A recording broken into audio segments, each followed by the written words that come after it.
So this is something you really have to do by yourself. So when I'm speaking, and when somebody's speaking about non-duality and you resonate with them, what happens is that you begin to get into their flow.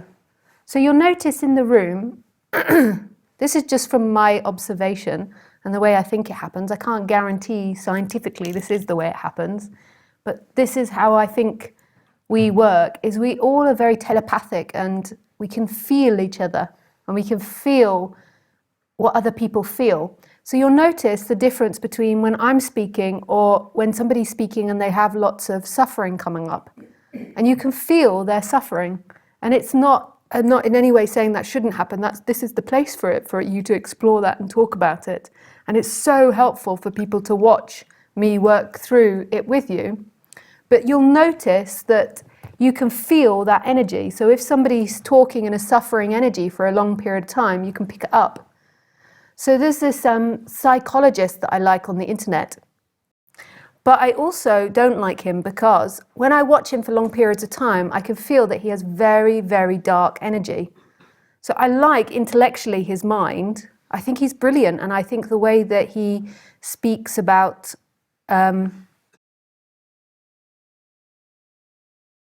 mythology is really beautiful. I also think there's some dodgy stuff that he says as well. But generally, I love listening to the mythology stuff, but I can't listen for long because when I listen for a long time, I can feel his really dark energy. And you can see it in his body. And maybe it's just that I'm very sensitive, but I get the sense that other people are sensitive as well, and they can actually feel it. And I think that when you listen to non-duality speakers, it's not only that you like what they're saying intellectually, there is a part of that, but you're also picking up on their energy. You're also resonating with that energy of emptiness or spaciousness. So you kind of like do a meditation. You're listening to what they say, or this is what it used to be like for me. And even now, if I listen to speakers, I can hear different energies. And I can hear different energies when that speaker speaks, actually. But you listen and you kind of zone out a little bit from what they're saying. You listen on one level, but you're also sort of meditating. You're using it as a meditation. Or that's the way it used to be for me. Like I was meditating on their energy. And I was just using their words for something to focus on. And then I was sort of feeling their energy. And I could change my sensations and feelings just from doing that. And I think everybody does that.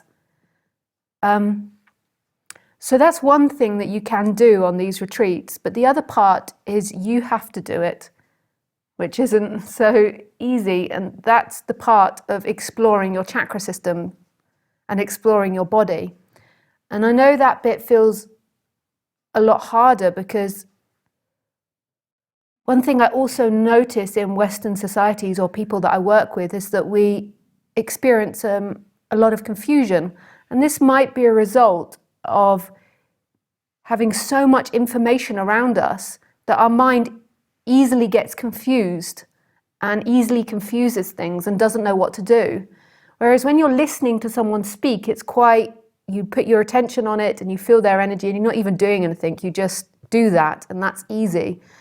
Whereas something like the chakra system, your mind could get all tangled up by telling you you're not doing it right, there's something wrong here. And actually that's just your pattern, that's your mind. That's part of the illusion that's happening and you just have to work through that. But I notice a lot of people easily get confused if I try to give them any type of meditation practice or working with their chakras. They believe they're doing it wrong, they've got it wrong, or there's something going wrong. And even that thought, that idea, is something to be explored. It's not a reality. It's easy to get lost in that for hours. So you just use that thought process and you see, oh, I'm telling that story that I'm confused or I'm wrong again. Where do I feel that in the body? So I feel like I've done it all wrong. I feel like I'm not a good meditator. What's happening inside my body? And you just go down to where you experience confusion. And then that's another story that's seen through. It's not true. That's part of the story. But often confusion can seem like it's really real, like, yes, this is truth. I am confused and I got it wrong. So if you are experiencing that, just use it. Use everything that comes up as a way to look at your body. But at the same time, you really don't have to put strong effort into it. You can also just sit there for the whole hour and see what comes up. Just notice what comes up. And you don't have to put too much effort into it. But if you are circling in a story for ages, then you just look and you say, okay, I'm experiencing confusion, where do I feel that? And then if you circle in story for another half an hour about how annoying someone is on the retreat, then you could just go, okay, I'm in a story again, where do I feel this? But just take the attitude that no matter what happens and what you do, you're doing it correctly. Just take that attitude.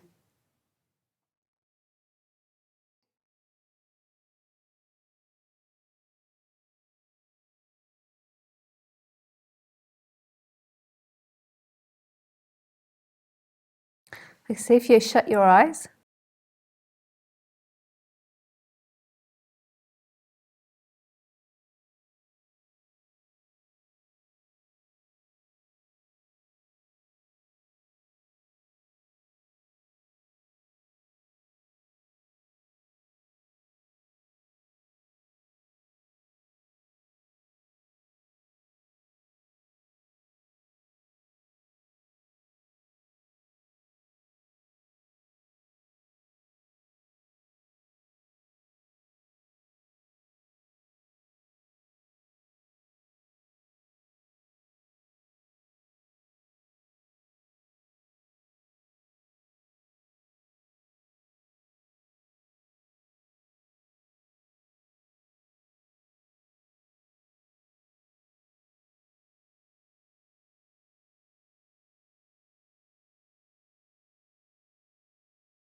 so just move your attention through your body, into your big toe, into your fingertips,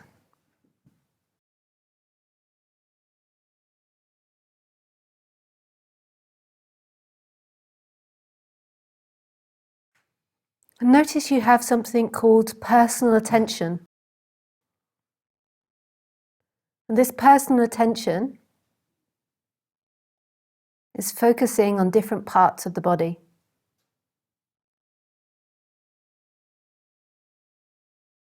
It focuses on the sound of the fire. It focuses on the outside world. It focuses on your big toe, on your breathing. It focuses on the thinking, the choices, to pick moving or not moving, to go into the toilet or staying here.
And there's something that's conscious of that personal awareness.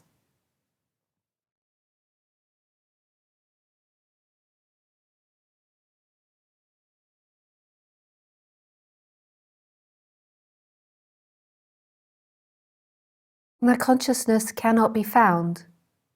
The personal awareness can be found. You on the human level can think, oh, there's my personal awareness, there's my movement of attention. I move it from the outside to the inside, the top, the bottom, where the consciousness cannot be found. There is consciousness happening.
This consciousness is not size.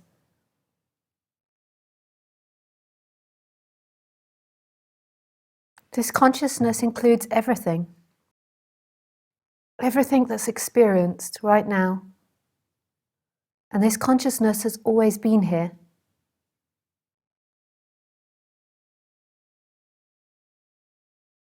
It's been here since the beginning of time. It's never moved. It's always been timeless. It's the same consciousness as when you were a baby, a young adult, when you lost your love, when you got your love, when you're happy, when you're sad,